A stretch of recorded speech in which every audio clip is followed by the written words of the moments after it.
Hello viewers, back to my channel. আজ আপনাদের সামনে হাজির হয়েছি খুবই হেলদি এবং টেস্টি একটা পিঠার রেসিপি নিয়ে। ভিউয়ার্স, মিষ্টি কুমড়া কতটা উপকারী সেটা কম বেশি সবারই জানা আছে। বিশেষ করে চোখের উপকারের জন্য এর তো জুড়ি মেলাই বার। আর আজ আমি এই উপকারী সবজিটা দিয়ে তৈরি করব আজকের রেসিপি। আশা করছি আপনাদের খুবই ভালো লাগবে। চলুন তাহলে দেখা যাক কি করে তৈরি করব। রেসিপিটি তৈরি করার জন্য প্রথমে নিয়ে নিয়েছি মিষ্টি কুমড়া। ওজনে এই মিষ্টি কুমড়াটা হবে 600 গ্রাম পরিমাণ। মিষ্টি কুমড়া থেকে উপরে খোসার অংশটা পাতলা করে কেটে ফেলে দিয়েছি। এখন এগুলোকে আমি সিদ্ধ দিয়ে নেব। এখন চুলায় একটা প্যান বসিয়ে 2 মগ পরিমাণ জল দিয়ে এর মাঝে মিষ্টি কুমড়ার টুকরোগুলি দিয়ে ঢেকে যতক্ষণ পর্যন্ত না জলটা শুকাবে ততক্ষণ পর্যন্ত সিদ্ধ দিয়ে নেব। আমি এখন ঢেকে দিয়ে দিচ্ছি। জলটা প্রায় শুকিয়ে গেছে। এখন আমি ঢাকনাটা তুলে নিচ্ছি। মিষ্টি কুমড়ার টুকরোগুলি কিন্তু ভালোভাবে সিদ্ধ হয়ে গেছে, কিন্তু তারপরও যে জলটুকু আছে সেটুকুও আমি মিষ্টি কুমড়ার সাথে শুকিয়ে নেব, কারণ এই জলের মাঝে মিষ্টি কুমড়া থেকে অনেকটাই পুষ্টিগুণ বেরিয়ে আছে। তাই সিদ্ধ দেওয়ার সময় বেশি পরিমাণ জল দেওয়া যাবে না, ঠিক যতটুকু দরকার ততটুকুই দিতে হবে। আমি মিষ্টি কুমড়ার টুকরোগুলোকে নামিয়ে একটা স্প্যাচুলা দিয়ে পেস্ট করে নিচ্ছি। খুব ভালোভাবে সিদ্ধ হয়ে যাওয়ার ফলে খুব তাড়াতাড়ি কিন্তু পেস্ট হয়ে যাচ্ছে। ভালোভাবে পেস্ট করে নিলাম। এখন এর মাঝে দিয়ে নিচ্ছি 1 কাপ পরিমাণ ময়দা।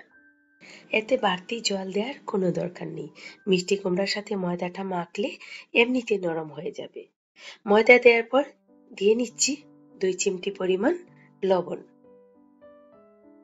এই লবণটা দেওয়ার ফলে পিঠাতে একটা টেস্ট আসবে ভালো। এখন আমি লবণ আর ময়দাটাকে মিষ্টি কুমড়ার সাথে ভালোভাবে মিশিয়ে নিচ্ছি। আপনারা চাইলে এই পিঠাটা ময়দার পরিবর্তে চালের গুঁড়ো দিয়েও বানাতে পারেন, তবে চালের গুঁড়োর থেকে ময়দা দিয়ে বানালে পিঠাগুলো বেশি সফট হবে।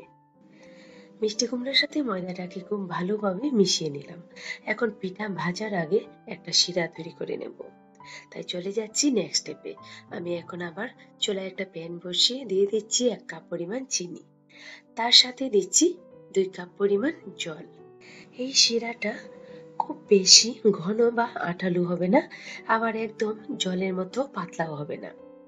অর্থাৎ 1 কাপ চিনির সাথে 2 কাপ পরিমাণ জল দিয়ে 3 থেকে 4 বার বলক তুলে ফুটিয়ে নামিয়ে নিলেই হবে।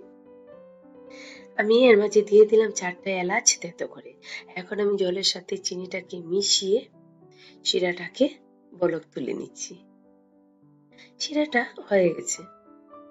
আমি এখন নামিয়ে ঢেকে রেখে দেবো, যাতে করে খুব বেশি ঠান্ডা না হয়ে যায়। শিরাটাকে নামিয়ে এখন আমি পিঠাগুলোকে ভেজে নেব। ভাজার জন্য চুলায় আগে থেকে তেলটাকে গরম করে রেখেছি। এখন আমি একসাথে বেশ কয়েকটা করে পিঠা ভেজে নেব। পিঠাগুলো বেশি বড় করব না, ছোট ছোট করে করব। এরকম সাইজের পিঠা করলে শিরাতে দেওয়ার পর খেতে খুব ভালো লাগবে। আমি পিঠাগুলোকে উল্টে দিচ্ছি। প্রথমবার তেলে দেওয়ার সাথে সাথেই উল্টানো যাবে না।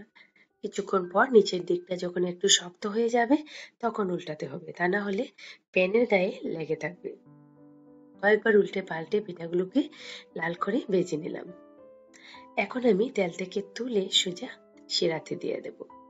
তবে শিরাটা খুব বেশি ঠান্ডা হলে যেমন পিঠার ভেতর শিরাটা ডুববে না, ঠিক তেমনি একদম ফুটন্ত গরম শিরাতে পিঠাগুলো দিলে পিঠার বাহিরের দিকটাই শুধু নরম হবে, কিন্তু ভেতরে শিরাটা ডুববে না। তাই শিরাটাকে হালকা গরম রাখতে হবে। আমি সবগুলো পিঠা একইভাবে ভেজে শিরাতে দিয়ে ভালোভাবে নেড়ে 1 ঘন্টার জন্য ঢেকে রেখে দিচ্ছি।